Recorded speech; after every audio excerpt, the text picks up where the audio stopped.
السلام عليكم ورحمة الله وبركاته. ازيكم عاملين ايه؟ لو مهتم بجديد والمفيد فعل من التطبيقات اشترك في القناة وفعل زر الجرس عشان يوصلك كل ما هو جديد ومفيد. فعل من التطبيقات في القناة عندي اقدر ارفع التطبيقات الحديثة اللي بتسهل لك حياتك اليومية والتطبيقات الفيك وكمان التطبيقات الهاكر. النهارده ان شاء الله مع شرح تطبيق جديد هو اسمه فيرتيو نم. التطبيق ده مساحته 6 ميجا، محمله اكتر من مليون شخص. التطبيق ده تطبيق رقم افتراضي. يعني ايه؟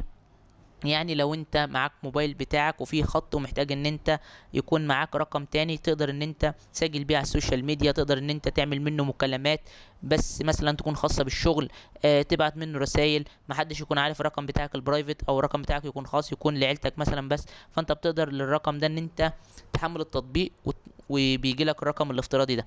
رقم افتراضي طبعا ممكن يكون في يكون تابع لدولة مثلا زي امريكا، زي انجلترا، زي البرازيل، زي فرنسا. اي دولة بتقدر انت تختار رقم كأنك انت في الدولة دي بتتصل بالناس او بالعملاء بتوعك او باصدقائك او باي حد انت عايز تتصل بيه، كأنك بتعمل معاهم مكالمة دولية. كل ده بتقدر تعمله من خلال التطبيق. بتقدر ان انت تاخد الرقم ده من خلال ان انت بتشتريه.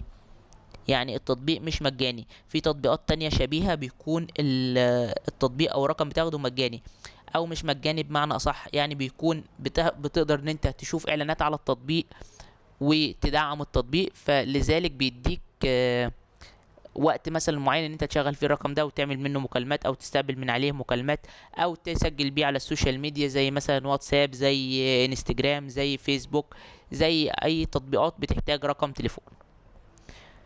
ده بيكون الغرض من الارقام الوهمية او الارقام اللي هي الدولية زي التطبيق ده.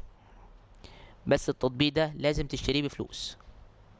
ده مشكلة التطبيق، ان انت مش بتقدر تاخد الرقم مثلا بان انت تشاهد اعلانات وتحصل على نقاط وكده، لا ده لازم تدفع فيه فلوس.